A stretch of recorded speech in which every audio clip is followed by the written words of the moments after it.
To address this, organizations have turned to two popular approaches to online learning. In this type of learning, training is delivered via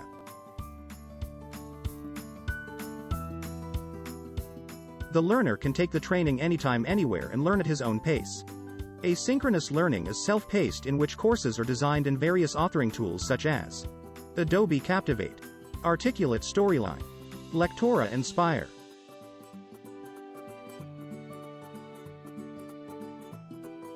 Virtual training saves costs. No travel or accommodation expenses needed. Get instant answers. Improve learning and avoid mistakes with messaging. Global training made easy, convenient, collaborative, and accessible anytime, anywhere. Tech skills required. Avoid dropouts in online training. Real-time challenges. Overcoming time constraints in global online training.